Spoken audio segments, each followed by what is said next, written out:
स्वागत है एक बार फिर से आप सभी का आपके अपने YouTube चैनल कैरियर प्लस में। और आज हम बात करने वाले हैं आपके साथ बीटीसी के सेकंड सेमेस्टर के फर्स्ट पेपर की। पेपर का नाम है आपके वर्तमान भारतीय समाज और प्रारंभिक शिक्षा। ठीक है, तो फर्स्ट पेपर के आज हम जो क्वेश्चंस हमने लिए हैं ये सभी क्वेश्चंस मल्टीपल टाइप के हैं या ऑब्जेक्टिव टाइप के हैं।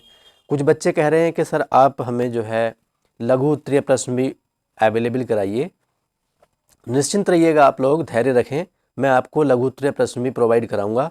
बट मैं चाहता हूं सबसे पहले कि आपको जो शॉर्ट क्वेश्चंस होते हैं अगर ये तैयार आपके हो जाते हैं वेरी शॉर्ट टाइप के या ऑब्जेक्टिव टाइप के, तो इसमें आपके मार्क्स कटने के चांसेस कम रहते हैं और मार्क्स आपके बढ़ने के चांसेस ज़्यादा रहते हैं। ठीक है, क्योंकि शॉर्ट टाइप का क्वेश्चन थोड़ा बड़ा होता है, लेंदी होता है, लेकिन ये छोटे क्वेश्चन होते हैं, वन लाइनर क्वेश्चन होते हैं या फिर वन वर्ड क्वेश्चन होते हैं, तो इसमें आपका टाइम कम लगता है और मार्क्स आपके ज़्यादा मिलते हैं। तो इसलिए मैं इनको फोकस पहले कर रहा हूँ, लेकिन आपको मैं लघु उत्तरीय भी प्रश्न प्रोवाइड कराऊंगा, आप धैर्य रखें। ठीक है, तो जिन बच्चों ने अभी तक भी हमारे चैनल को सब्सक्राइब नहीं किया तो सबसे पहले तो चैनल को सब्सक्राइब कर लें। ठीक है, और साथ ही साथ वीडियो को लाइक तो सबसे पहले कर ही दिया करें, वीडियो को लाइक करें एकदम। ठीक है, लाइक कर दें और जो आपके ग्रुप्स हैं उनमें शेयर भी कर दें। ठीक है फ्रेंड्स, और मैं बताता चलूँ आपको कि आप मुझे अब नीरज कुमार निमल नाम से अनअकैडमी पर भी फॉलो कर सकते हैं। वहाँ पर मैं आपको तैयारी करा रहा हूँ इस समय एमपी टेट की, और जल्द ही सी टेट की तैयारी वहाँ स्टार्ट हो जाएगी। हिंदी सब्जेक्ट्स या अदर्स के भी हमने काफ़ी कोर्सेज वहाँ अवेलेबल करा चुके हैं, तो आप वहाँ जाकर के फॉलो तो मुझे ज़रूर कर लें। ठीक है, नीरज कुमार निमल, आप प्ले स्टोर से लर्निंग ऐप जो है अनअकैडमी का उसको इंस्टॉल करें और वहाँ जाकर के आप मुझे फॉलो जरूर करें। ठीक है, शुरू करता हूँ। चलो सबसे पहला प्रश्न ले लेता हूँ आज का। पहला क्वेश्चन है फ्रेंड्स, पब्लिक स्कूलों के विकास में जो प्रमुख बाधा संविधान प्रावधानों की क्रियान्विति के जिस क्षेत्र में आई है वह है। पब्लिक स्कूलों के विकास में जो प्रमुख बाधा संविधान प्रावधानों की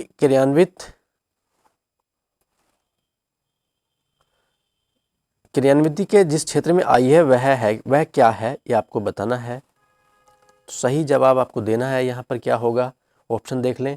निःशुल्क व अनिवार्य शिक्षा, पिछड़े वर्गों की शिक्षा, स्त्री शिक्षा या शैक्षिक अवसरों की समानता। सही उत्तर होगा शैक्षिक अवसरों की समानता। डी ऑप्शन हमारा राइट आंसर हो जाता है। आगे क्वेश्चन लेते हैं कि शिक्षा के सार्वभौमिकरण हेतु आवश्यक है। आप बताएंगे शिक्षा के सार्वभौमिकरण हेतु क्या आवश्यक है। सुविधाओं की सर्वसुलभता, सर्वव्यापी नामांकन, स्थायित्व का सर्वव्यापीकरण या उपर्युक्त सभी। सही जवाब आपको बताना है कि शिक्षा के सार्वभौमिकरण हेतु आवश्यक क्या है। सुविधाओं की सर्वसुलभता, सर्वव्यापी नामांकन या स्थायित्व का सर्वव्यापीकरण या उपर्युक्त सभी। सही आंसर हमारा डी ऑप्शन ही होगा, उपर्युक्त सभी। ठीक है, आगे बढ़ते हैं। नेक्स्ट क्वेश्चन है, नई शिक्षा नीति 1986 में समाज के विभिन्न वर्गों की शिक्षा में समान सहभागिता हेतु बल दिया गया। अनुसूचित जातियों की शिक्षा पर, स्त्रियों की समानता हेतु शिक्षा पर, या अनुसूचित तथा विकलांगों की शिक्षा पर, या उपर्युक्त सभी। तो यहाँ सही जवाब होगा आपका सी ऑप्शन, अनुसूचित तथा विकलांगों की शिक्षा पर सबसे अधिक बल दिया गया। ठीक है, नेक्स्ट क्वेश्चन। नेक्स्ट क्वेश्चन है कि मूल्य के आदर्श, विश्वास या मानक हैं जिन्हें समाज या समाज के अधिकांश सदस्य ग्रहण किए हुए होते हैं। यह कथन किसका है। मूल्य वे आदर्श, विश्वास या मानक हैं जिन्हें समाज या समाज के अधिकांश सदस्य ग्रहण किए हुए होते हैं। कथन किसका है।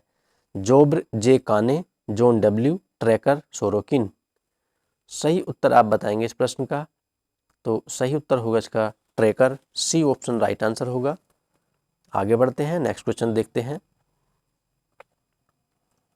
जो मूल्य समर्पण विश्व की प्रगति एवं भलाई से संबंधित होते हैं वे कौन से मूल्य कहलाते हैं। आपको बताना है कि वे कौन से मूल्य कहलाते हैं। सत्य, वैश्विक, संपूर्ण या कोई नहीं। कौन से मूल्य कहलाते हैं? वे मूल्य वैश्विक कहलाते हैं फ्रेंड्स। सही उत्तर हमारा बी ऑप्शन होगा, वैश्विक। ठीक है, नेक्स्ट क्वेश्चन। एनसीईआरटी ने कितने मूल्यों को स्वीकारा है? आप बताएंगे एनसीईआरटी ने कितने मूल्यों को स्वीकारा है? 83, 80, 82 या 84? सही जवाब होगा ए ऑप्शन या 83। ठीक है, नेक्स्ट क्वेश्चन देखते हैं। मूल्य हमारे व्यवहारों को क्या करते हैं? आप बताएंगे मूल्य हमारे व्यवहारों को क्या करते हैं? दर्शित, प्रेरित, नियंत्रित या उपयुक्त सभी? तो मूल्य हमारे व्यवहार को दर्शित भी करते हैं, प्रेरित भी करते हैं, नियंत्रित भी करते हैं, अर्थात द ऑप्शन या डी ऑप्शन हमारा राइट आंसर हो जाता है, उपयुक्त सभी। ठीक है, आगे बढ़ते हैं। सभी धर्मों के प्रति सहनशील अध्ययन को प्रोत्साहित करने का सुझाव किसने दिया है? सभी धर्मों के प्रति सहनशील अध्ययन को प्रोत्साहित करने का सुझाव किसने दिया है? कोठारी कमीशन ने, कीमत, राधाकृष्णन कमीशन या वर्धा योजना? सही जवाब आप बताएंगे इसका। तो ये आंसर ठीक हो जाता है कोठारी कमीशन या कोठारी आयोग कहेंगे हम। नेक्स्ट क्वेश्चन ले लेते हैं। भावनाओं के विकास का संबंध मूल्य के किस पक्ष से होता है? भावनाओं के विकास का संबंध मूल्य के किस पक्ष से होता है, आपको बताना है। ज्ञानात्मक, भावात्मक, मनोगत्यात्मक या कौशलात्मक? सही जवाब होगा भावात्मक, बे ऑप्शन राइट आंसर हो जाता है। आगे बढ़ते हैं। नेक्स्ट क्वेश्चन दिया है कि वर्तमान में बालकों में मूल्य विकास हेतु सबसे प्रभावी संचार माध्यम कौन सा है? वर्तमान में बालकों में मूल्य विकास हेतु सबसे प्रभावी संचार माध्यम कौन सा है, आप बताएंगे। समाचार पत्र, वीसीआर, टीवी या रेडियो? देखिए टीवी सबसे बेस्ट साधन है संचार माध्यम का। ठीक है, आगे चलते हैं। आगे क्वेश्चन है कि मुस्लिम कालीन शिक्षा का उद्देश्य था। आप बताएंगे कि मुस्लिम कालीन शिक्षा का क्या उद्देश्य था। मुस्लिम कालीन शिक्षा का इस्लाम धर्म का प्रचार, भौतिक ऐश्वर्य की प्राप्ति, ज्ञान की प्राप्ति या उपयुक्त सभी? द ऑप्शन सही जवाब होगा। इस्लाम का धर्म का प्रचार प्रसार भी था, भौतिक ऐश्वर्य की प्राप्ति भी था मुस्लिम कालीन शिक्षा का उद्देश्य, और ज्ञान की प्राप्ति भी था। ठीक है, नेक्स्ट क्वेश्चन मुस्लिम कालीन शिक्षा से संबंधित ही है कि बिस्मिल्लाह संस्कार होता था। बिस्मिल्लाह संस्कार क्या होता है? बिस्मिल्लाह संस्कार वह संस्कार कहलाता था जब बच्चे को एडमिशन कराया जाता था। ठीक है, तो एडमिशन के टाइम पर जो संस्कार किया जाता था मुस्लिम कालीन में, तो उसे बिस्मिल्लाह संस्कार कहते थे। तो ये बताएंगे हम उसका समय क्या था। 4 वर्ष 2 दिन पर, 3 वर्ष 3 दिन पर, 4 वर्ष 4 माह 4 दिन पर या 1 माह 2 दिन पर? सही उत्तर है इसका स ऑप्शन, 4 वर्ष 4 माह 4 दिन पर बिस्मिल्लाह संस्कार किया जाता था बच्चे का, और उसको बच्चे का एडमिशन करा दिया जाता था, उसकी शिक्षा आरंभ हो जाती थी। नेक्स्ट क्वेश्चन, शिक्षा का उद्देश्य नहीं है। शिक्षा का क्या उद्देश्य नहीं है? चारित्रिक विकास, ज्ञान अर्जन, व्यावसायीकरण या अंतर्निहित शक्तियों का विकास? क्या शिक्षा का उद्देश्य नहीं है? देखिए सही जवाब होगा स ऑप्शन, व्यावसायीकरण करना शिक्षा का उद्देश्य नहीं है। चारित्रिक विकास भी है, ज्ञान का अर्जन करना भी है, और अंतर्निहित शक्तियों का विकास तो है ही। ठीक है, आगे देखते हैं क्वेश्चन। वैदिक कालीन शिक्षा व्यवस्था में वैदिक कालीन शिक्षा व्यवस्था में जो वैदिक कालीन शिक्षा व्यवस्था थी उसमें शिक्षा सशुल्क थी, शिक्षा बड़े बड़े भवनों में होती थी, शिक्षा पर राज्य का नियंत्रण था, या शिक्षा पूर्ण रूप से निःशुल्क होती थी, फ्री होती थी? बताइए कौन सा है इसमें सही ऑप्शन। सही उत्तर द ऑप्शन ही होगा। शिक्षा उस समय पर जो वैदिक कालीन शिक्षा थी वो बिल्कुल निःशुल्क थी और उसमें फीस नहीं जाती थी, बड़े बड़े भवनों में नहीं होती थी, बल्कि वह जो है गुरुकुल में होती थी, पेड़ों के नीचे बैठ करके हुआ करती थी। शिक्षा पर राज्य का नियंत्रण नहीं था। ठीक है, तो द ऑप्शन राइट आंसर होगा। नेक्स्ट क्वेश्चन है कि प्राचीन शिक्षण पद्धति में विधियां थीं। प्राचीन शिक्षण पद्धति में विधियाँ थीं, विधियाँ क्या थीं? श्रवण मनन निधिध्यासन, खेल विधि, प्रोजेक्ट विधि या इनमें से कोई नहीं। प्राचीन शिक्षण पद्धति में बताना है आपको कौन सी विधियाँ थीं। देखिए श्रवण था, मनन था, निधिध्यासन था। बच्चे को सुनना, मनन करना और ध्यान लगाना, ये सब जो शिक्षण पद्धति थी ये प्राचीन शिक्षण पद्धतियाँ कहलाती थी। प्रोजेक्ट या खेल विधि उस समय पर नहीं थी। नेक्स्ट प्रश्न है कि बौद्ध शिक्षा का प्रमुख केंद्र था। आप बताएंगे बौद्ध शिक्षा का प्रमुख केंद्र कौन सा था। अच्छा प्रश्न है, मोस्ट इंपोर्टेंट प्रश्न है।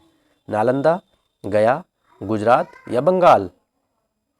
सही जवाब होगा ए ऑप्शन नालंदा। ठीक है, नालंदा बौद्ध शिक्षा का प्रमुख केंद्र माना जाता है। नेक्स्ट क्वेश्चन, भारत में आधुनिक शिक्षा का जन्मदाता कहा जाता है। मोस्ट इंपोर्टेंट क्वेश्चन है, सभी ध्यान दें इस प्रश्न पर कि भारत में आधुनिक शिक्षा का जन्मदाता कहा जाता है किसे? क्लाइव को, चार्ल्स ग्रांट को, कॉर्नवालिस को या कोई नहीं। भारत में आधुनिक शिक्षा का जन्मदाता चार्ल्स ग्रांट को कहा जाता है। बी ऑप्शन सही हो जाएगा। ठीक है, नेक्स्ट क्वेश्चन है कि छनाई का सिद्धांत प्रतिपादित किया था। छनाई का सिद्धांत किसने प्रतिपादित किया था? नाम बताएंगे आप। आकलैंड ने, एडम स्मिथ, मैकाले या न्यूटन। देखिए छनाई का सिद्धांत लॉर्ड मैकाले ने प्रतिपादित किया था। छनाई का सिद्धांत क्या था? ये फिल्ट्रेशन मेथड था कि लॉर्ड मैकाले ने कहा था कि हिंदू जो भारतीय हैं उनको एजुकेशन इंग्लिश में दी जाए और उसमें से जो है उनको फिल्टर किया जाए, फिल्ट्रेशन किया जाए, उनको छनाई की जाए, जो इंग्लिश ठीक से सीख जाए उनको बाबूगिरी में लगा दिया जाए। ठीक है, तो ये छनाई का सिद्धांत लॉर्ड मैकाले का था। आगे बढ़ते हैं, नेक्स्ट क्वेश्चन ले लेते हैं। नेक्स्ट क्वेश्चन दिया है कि भारत में पहली राष्ट्रीय शिक्षा नीति की घोषणा की गई। भारत में पहली राष्ट्रीय नीति की घोषणा की गई थी कब? पहली राष्ट्रीय शिक्षा नीति की, फर्स्ट एजुकेशन पॉलिसी की घोषणा कब की गई थी? सन 1975 में, सन 1968 में, सन 1966 में या सन 1986 में। इसका 66 जो है लिखा हुआ है, ये 86 हो जाएगा। ठीक है, 86 में। सही जवाब इस प्रश्न का क्या होगा ये आपको बताना है। सही जवाब हो जाता है बी ऑप्शन, सन 1968 में फर्स्ट एजुकेशन पॉलिसी की घोषणा की गई थी। नेक्स्ट क्वेश्चन है कि अनिवार्य एवं निःशुल्क शिक्षा व्यवस्था की गई 1968 की नीति में, 1986 की नीति में या स दोनों में या द दोनों में नहीं। आपको इस प्रश्न का सही जवाब बताना है क्या होगा। ठीक है, ये क्वेश्चन मैं आपकी परीक्षा की तैयारी को जांचने हेतु छोड़ देता हूं कि आप अनिवार्य एवं निःशुल्क शिक्षा व्यवस्था की जो व्यवस्था की गई थी ये इसके लिए कौन सा ऑप्शन सही होगा। चारों ऑप्शन को आप रीड करके हमें सही जवाब कमेंट्स के माध्यम से दें। देखते हैं कितने बच्चे सही आंसर दे पाएंगे। ठीक है, और जिन्होंने फर्स्ट टाइम हमारे चैनल को सब्सक्राइब नहीं किया अभी तक भी, फर्स्ट टाइम विजिट किया है तो चैनल को सब्सक्राइब कर लें।